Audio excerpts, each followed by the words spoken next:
Shalom saudara-saudara yang dikasihi Tuhan. Sebagai orang Kristen, kita harus menyatakan kebenaran di dalam kasih dan menyatakan kasih di dalam kebenaran. Salam jumpa dalam program Tuhan adalah Gembalaku. Saudara, hukum yang terutama di dalam hukum Taurat itu adalah kasihlah Tuhan Allahmu dengan segenap dirimu dan kasihlah sesamamu seperti dirimu sendiri. Saudara, kedua hukum ini tidak pernah dapat dipisahkan satu dengan yang lain. Karena kedua hukum ini adalah hukum yang setara, di mana satu dengan yang lain memiliki keterikatan. Jikalau kita mengasihi Allah, maka kita juga mengasihi sesama manusia. Saudara, karena manusia adalah ciptaan Tuhan. Sehingga saudara, ketika kita tidak mengasihi manusia, maka kita pun menjadi orang yang tidak bisa mengasihi Allah. Saudara, bagaimana saya bisa mengasihi Allah yang tidak kelihatan? Padahal manusia yang kelihatan, kita tidak mengasihinya. Saudara, mari kita membaca Markus pasal 12 ayat 1 sampai 12.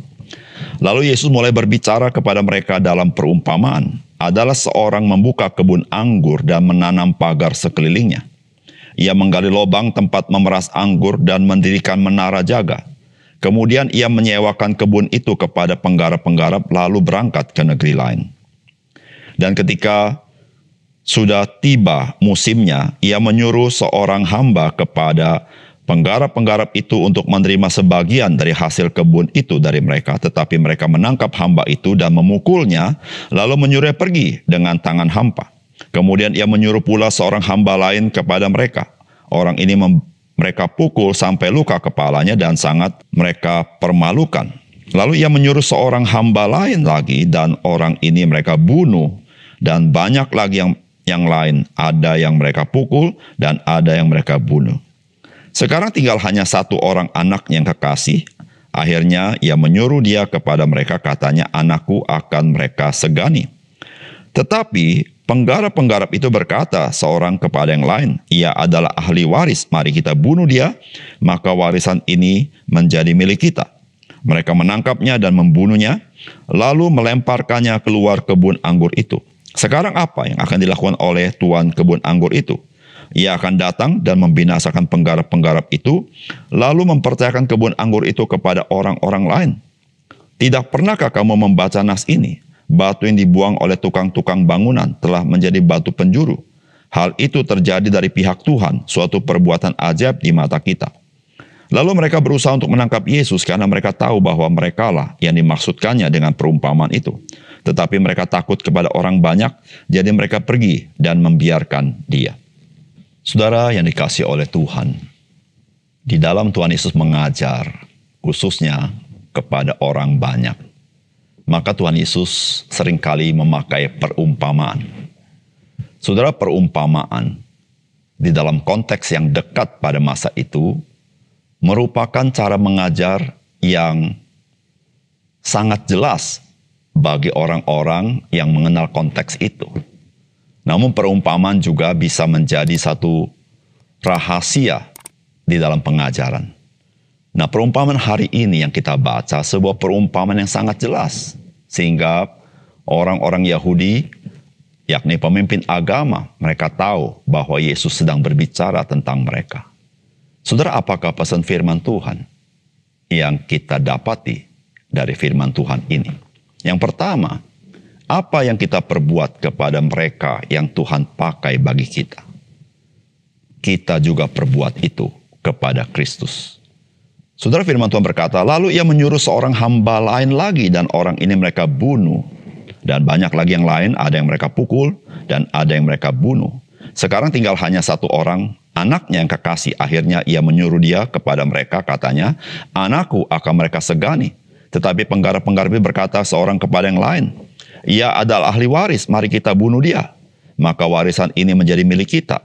Mereka menangkapnya dan membunuhnya lalu melemparkannya keluar kebun anggur itu. Saudara, apa yang Yesus sampaikan dalam perumpamaan ini terkait dengan apa yang terjadi dengan umat Tuhan bangsa Israel, bagaimana mereka memperlakukan para nabi yang Tuhan utus. Saudara, mereka tidak segan-segan menganiaya para nabi, bahkan membunuh para nabi. Saudara, itu adalah di dalam kisah sejarah bangsa Israel. Dan saudara, demikian juga bagaimana mereka perbuat kepada para nabi, mereka juga perbuat kepada Mesias. Saudara, ini sebuah pelajaran bagi kita. Apa yang kita perbuat kepada orang yang Tuhan pakai untuk melayani kita, saudara, kita juga perbuat kepada Kristus.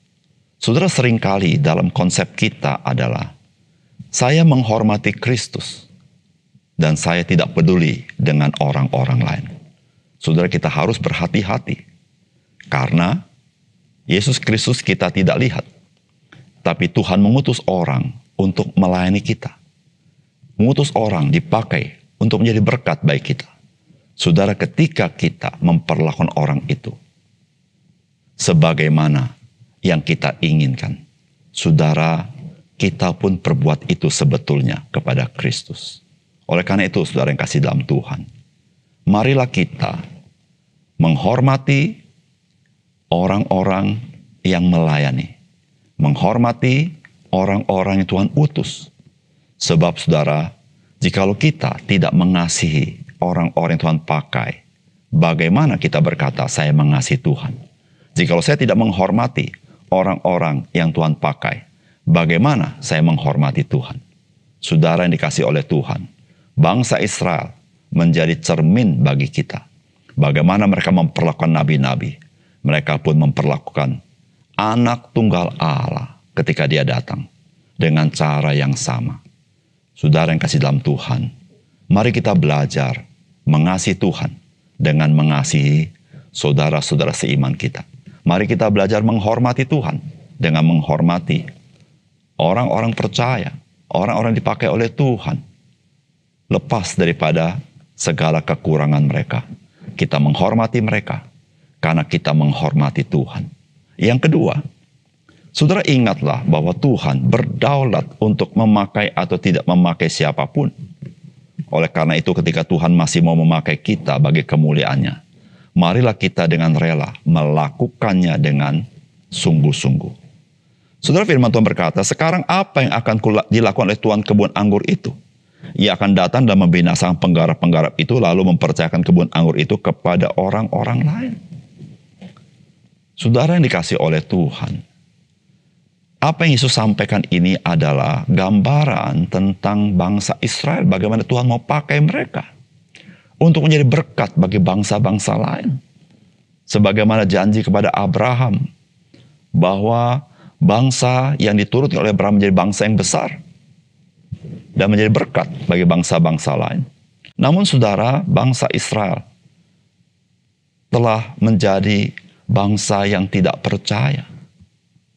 Dan saudara, kita tahu bahwa Tuhan memakai bangsa-bangsa lain untuk menjadi pewarta Injil. Saudara, yang terdahulu menjadi terkemudian, yang terkemudian menjadi terdahulu. Saudara, itulah yang Tuhan maksudkan, yaitu bangsa Israel yang terdahulu mau dipakai Tuhan menjadi pewarta Injil, kemudian menjadi terkemudian karena mereka tidak percaya, sehingga Tuhan memakai bangsa-bangsa lain terlebih dahulu. Yang terkemudian itu menjadi terdahulu, sehingga yang terdahulu itu menjadi terkemudian. Saudara yang dikasihi Tuhan, hal ini menjadi pelajaran bagi kita. Saudara, ketika kita tidak mau dipakai oleh Tuhan, saudara, kita tidak akan pernah mengalami anugerah Tuhan untuk dipakai oleh Tuhan. Oleh karena itu, saudara, mari kita ketika Tuhan mau pakai kita, kita merelakan diri, percaya kepada Tuhan, bahwa Tuhan pakai kita, meskipun kita ada banyak pergumulan, meskipun kita ada banyak kesulitan, namun kita percaya ketika Tuhan mau pakai kita, Tuhan, Dia bertanggung jawab atas hidup kita.